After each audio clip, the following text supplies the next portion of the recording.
coaches, you have to deal with stuff, and you have to deal with your share of stuff.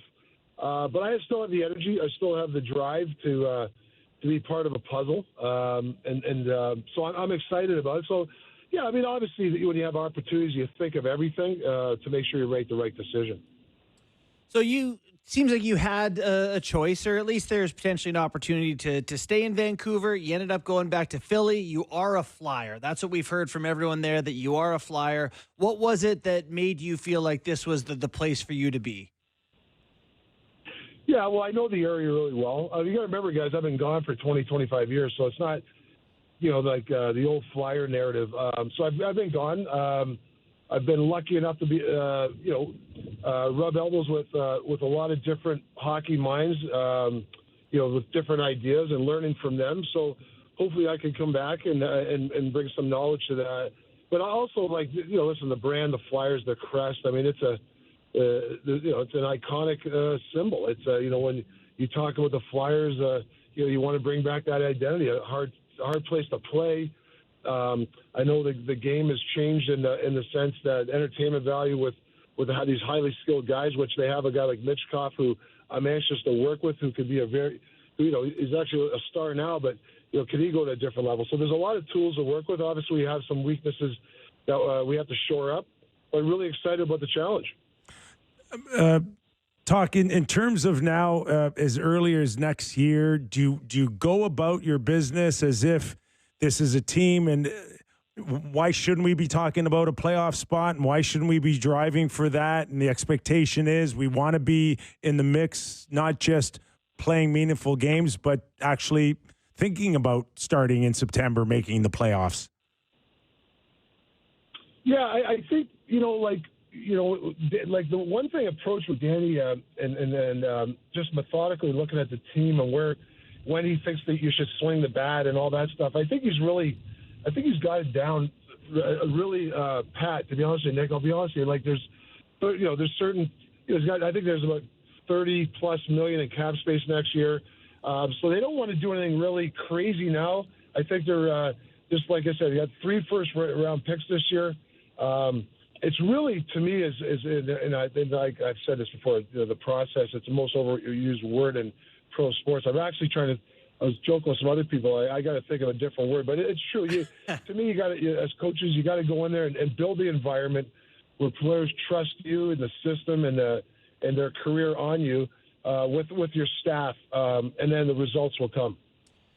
Now, Rick, you won a Jack Adams in Vancouver, had a lot of success, and you talked about your energy level this summer. Like, if you felt like you didn't have it, I think it's reasonable to just wonder, was last year exhausting with the Canucks? It felt like an awful lot was going on just from us being on the outside. Yeah, I think Jim Rutherford stated it well. 3/4 through the year, there's a lot of things that we could never get some traction on. And you look at we were a few points on the playoffs. So I'm proud of the guys for that, hanging in there. But for the most part, we couldn't get traction. You just couldn't. There was always something that came up, whether it was injuries or obviously the situation with Petey and Millsy. We just couldn't grab it together. And as a coach, you try hard. And is there something I could have did different? I take a deep dive on myself. Could I have done something different earlier on? So that's something that hopefully I'll learn from if these situations arise again. Sometimes when I talk to a few people, they tell me, Rick Tocchet's tired of babysitting in Vancouver, and I'm just wondering now that was that the case, or is this just the way it is today compared to maybe our days in the dressing room? Is it more par for the course now that you're just going to have to manage this generation a little bit more? That's the new kind of way that you got to coach here? Or, is there a certain point where, like, I'm paid to coach here, just coach? Yeah. Well, it's a great question. I think for me, communication is so big. You got to communicate with these guys. These guys are high-level athletes. They're smart guys. There's a lot of whys and why we do it this way. But they're fun to work with. Obviously, you got to empower the leadership group, and they can help you along the way. But to be honest with you, I think it's a communication thing. I think, every year I got to try to even think better ways to communicate with a player. You know what I'm saying? You know what I mean? I think that's something that I got to get better myself, is to communicate. It's so funny because we're talking about like the evolution of the game, and I don't want to put words in your mouth, but like when I watch playoff hockey, it's still hockey at the end of the day. Like it's not that different. Hey, like I felt like for a while the pendulum might swing to this crazy skill game, but it feels like the type of game that you tend to preach still is what has success in the postseason. Well, the league's a copycat league. I think all of us coaches do about 85% the same. It's the 15% you get judged on, on the way you practice, the way your messaging, the communication skills. But if you look at Florida, okay, they got to the finals 2 years ago. They won the cup last year, and now they're in the Final Four, one game up on Carolina. What do? They play their identity. They play a north style. They play an abrasive style. I bet you they hard rim the puck on forechecks more than any team, and you can probably look at analytics. They'll tell you that. So I think that's the key. But obviously, you got to there's time and place for the talent, and obviously you got to promote that stuff. But you got to play your identity, and I really respect Paul Maurice, the way he coaches that team. They play their identity. They're hard forechecking. They don't apologize the way they play. They do what they do to win, and it's been pretty damn successful. So I think a lot of teams will try to copy them. Mm-hmm.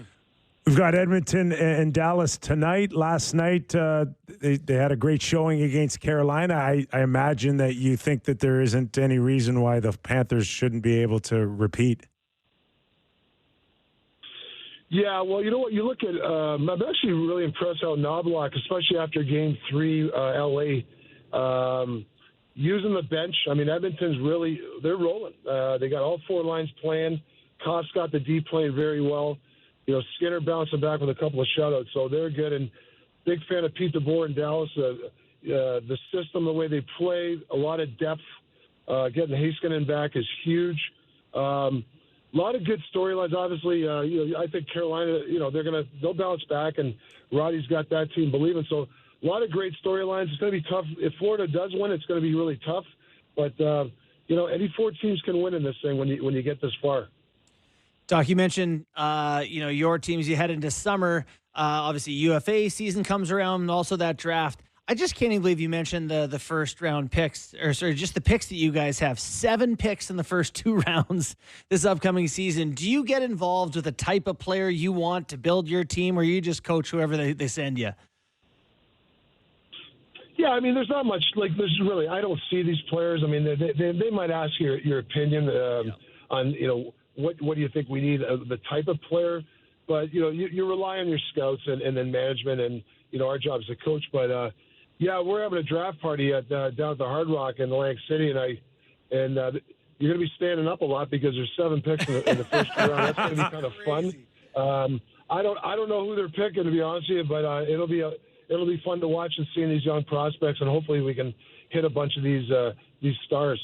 Hey, Talk, great having you back on the Real Kipper and Bourne show. And listen, we've got you penciled in every Thursday next year, starting in the fall. Oh, man.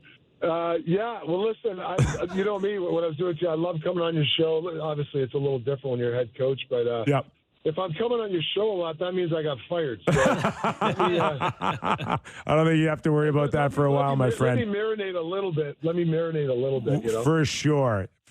All right, catch your breath, because before you know it, you're right back in the thick of things at training camp. So all the best, pal. Thanks for joining us.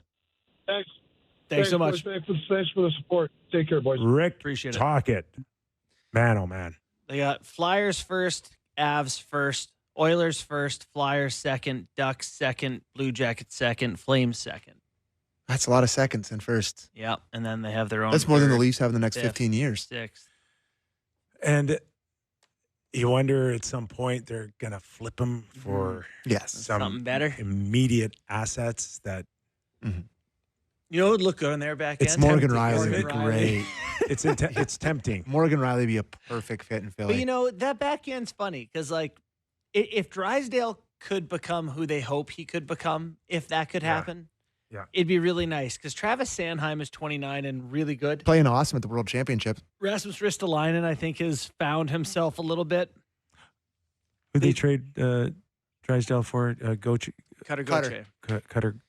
But, you know, up front there. How good do you think he's going to be in Anaheim? No idea. I mean, he scored 20 times this year, I think. He's probably going to be. Really? Yeah. Yeah, I think he's got a chance to be really good. And I think Drysdale's coming along, I think. Mm-hmm. But I don't know how high his ceiling is just yet. I will say on the Flyers, the guys I like Michkov's going to be interesting. That Tyson Forster, I like him. I think he's a nice player. But, like, they're thin. They need Couturier, Tippett, Konechny. They need big years out of those guys, and they need to find a way to get the top-end guys. They need some top-end talent. Okay. Hardest thing to get. What do you got for us, Sammy? Oh, it's least related, so we'll leave it. Well, at least they're a real team. What do you got? It was just one of the mailbag questions with the presidency question that's been, that was on the front page of sportsnet.ca today. Kipper looks like he wants to change it. No, I'm okay. I just wanted to get a little bit into last night. Okay, we can talk about it in a second. But, Okay, go ahead. this guy named Paul sent me a tweet and said, Sammy, let's go completely off the board and give the keys, president,